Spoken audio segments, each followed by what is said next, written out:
Ang barya kapag nahulog, gumugulong, agad-agad mo itong pinupulo. Ngunit kababayan, ba't di pang hinayangan ang araw-araw natin pagtatapon ng yaman?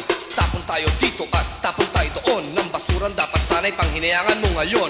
Ang bawat basurang ikinalat at tinapon ay pera na dinhamak na sana ay naipon. Ang bawat basurang hinagis at sinayang ay perang dapat sana'y napakinabangan.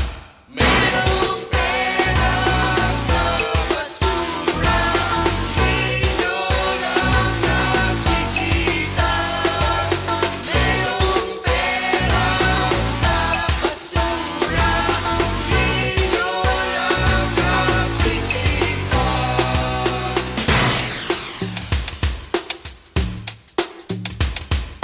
Dalawang klase ang basura, may basurang tuyo at basurang basa. Paghiwalayin ang bawat isa at ilagay sa tamang sisiglan nila, mga bote at mga kahon.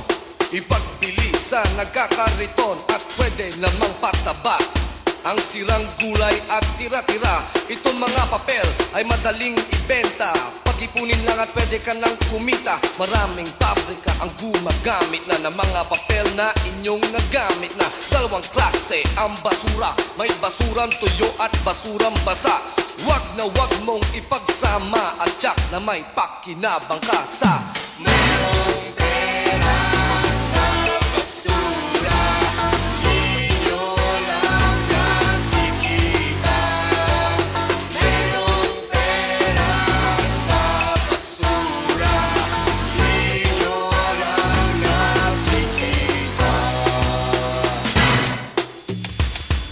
Itong si Aling Elok na taga Sampaloc, siya ay nakatira sa tabi ng ilog. Sa dami ng basura na dooy hinuhulog, bumaha ang ilog pues ang bahay niya'y lumubog. Si Mang Esteban na taga-Tayuman, mahilig magtapon ng basura sa lansangan. Walang pakialam basta't ang bahay niya'y malinis. Ang pobre Mang Esteban ngayon ay merong hepatitis. Kaya mga kababayan, huwag kalilimutan ang bawat basurang tinapon at kinalat. Dalay sakit at salot, tayo'y mapapahamak. Ang bawat basurang hinagis at sinayang, baha ang idudulot sa tuwing ng uulan.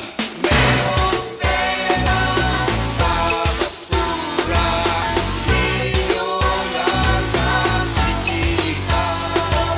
Merong pera sa basura, di nyo lang nakikita. Mga kababayan, sa dami ng problema ng ating bayan, dapat tayo magtulungan. Tulad ng problema ng basura, para malutas ito, dapat tayo sama-sama. Kailangan natin ng disiplina at konting imahinasyon. Halimbawa, sa ating tahanan, opisina o paaralan, dapat meron tayong dalawang klase ng lalagyan ng basura.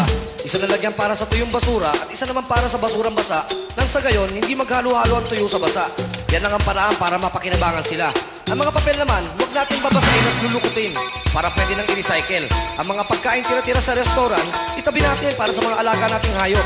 At ang mga basurang galing sa mga ospital o klinika, dapat ilagay sila sa dilaw na plastic upang magsilbing babala dahil ang mga ganyang uri ng basura ay nakakalason, nakakasugat at nakakahawa pa. Marami pa tayong maiisip na paraan para lutasin ang problema ng basura. Ngunit ang pinakamahalaga ay disiplina. Matuto tayong huwag magtapon ng basura. Dapat nating tandaan, lahat tayo ay sanhi ng problemang ito at wala ring lulutas nito kung hindi tayo.